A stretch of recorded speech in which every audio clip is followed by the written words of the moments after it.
Well, hi YouTubers. Again, this is the review that we done yesterday, but the moment I done my Suzuka Endo review, Deep River, the fireworks went off in my area, and it was really, really cool actually. I just sat in my garden again with several fireworks displays in different directions. It was actually a lot of fun. So, anyway, so this is part of Physics 100 books, and this has been on my stack for a while now. It is Midnight in Austenland by Shannon Hale. Now, I read the first one a few years ago on my Kindle, and the first one is about a woman called Jane Hayes, who is obsessed. American, she's obsessed with Regency England. She's obsessed with Pride and Prejudice. So, using an inheritance, she goes to Austenland in some kind of village somewhere, okay, in England, and she dresses the part. She is so obsessed with Pride and Prejudice, she literally becomes a character in like a Regency drama. And everyone, these actors are assigned to them to romance them and give them like this false relationship kind of thing. And it's book good, film okay. I didn't really like the ending. Maybe because I lived in Winchester for 4 years when I was at uni, and that's where Jane Austen passed away.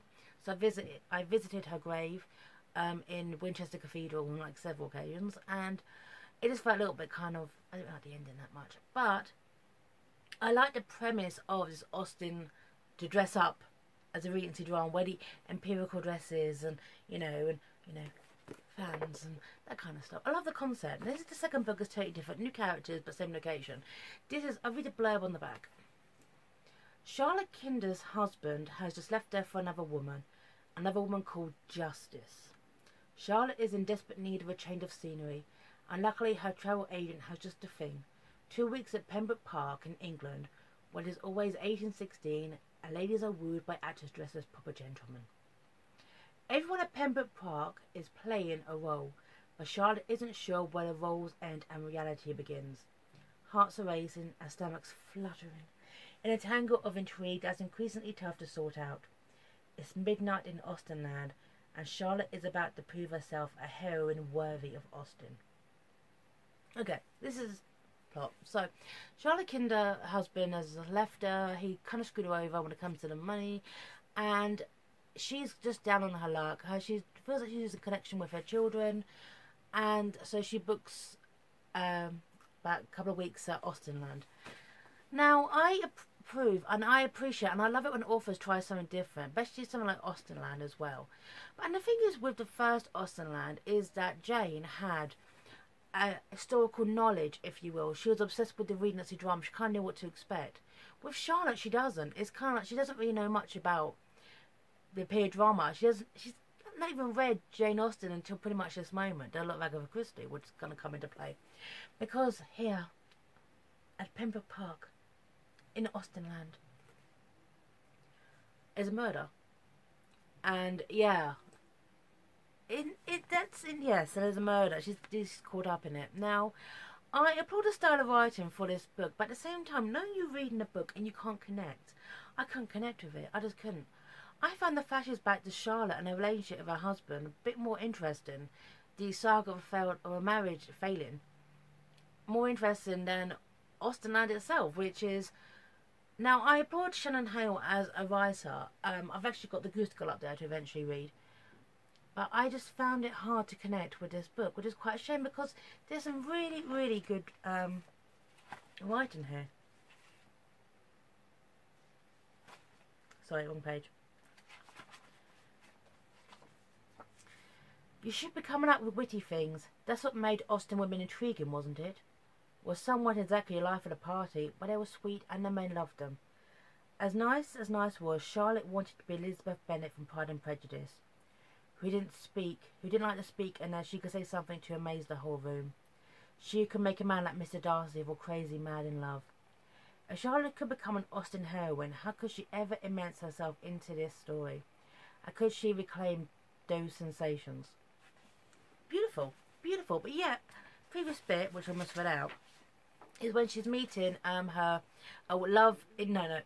meeting her brother within the storyline, if you will. Okay. Your brother is a dimpled one, there, she asked, nodding towards where Mr. Grey was speaking with Miss Charming. Yes, Edmund. It's such a trial for Charlotte's tongue to perform both D's. Edmund, she said again. forcing the hard consonants. The name was too formal, too heavy. Eddie, she tried out. His attention turned towards the lounge. We call him Eddie at home, don't we, brother? It's kind of like Edmund. You can't say Edmund, it's too formal. Your name's Charlotte.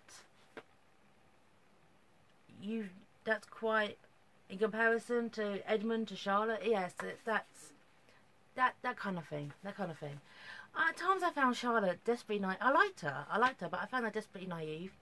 And I'll be truly honest, when this murder happened, I just sat there thinking, is this actually happening, or is this like a fake drama as well? Because she's so into Agatha Christie that I wasn't sure. I thought for a while that the murder didn't happen. I'm just talking about the murder at all, okay, but I actually thought it didn't happen. I thought it was part of the drama. Because it felt part of the drama. There is no Charlotte's real life, Austen, and then the reality, but they just didn't really kind of connect. So that is my problem with this book. I try to enjoy it, and also there's one thing, and maybe this is done to sound enduring, or but the word inner thoughts is mentioned quite a bit. Charlotte's inner thoughts. Charlotte's inner thoughts told her to do this. Charlotte's inner thoughts possessed her to do that. And at the same time, I just had to think, maybe because I read 50 Shades, I was thinking inner thoughts, inner goddess. It just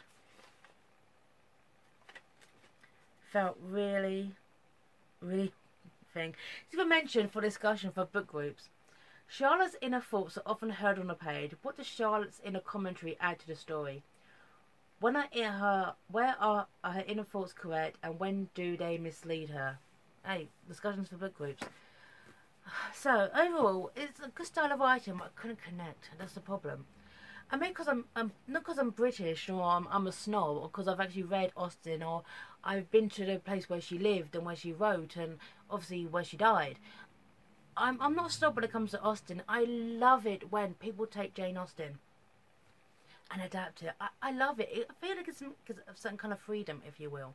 Public domain, you can do what you want. I have seen many different versions of Pride and Prejudice, and I've really enjoyed them all. Even the Mormon version, the Latter-day Saints, is a Mormon version of Pride and Prejudice. I'm going to put that in the comments. I'm not a snob when it comes to Jane Austen, of course not. But I wish that the world of Austen would have been a bit more fleshed out. I wish it would be a bit more vibrant. The contrast of Charlotte's mundane life and her Austenland life. It felt the confines of Austenland didn't make it enjoyable. And it should have been. So, but anyway. That's just my opinion on Austenland. Midnight in Austenland. Do prefer the first one. But, hey, get back and enjoy. See you soon. Bye now.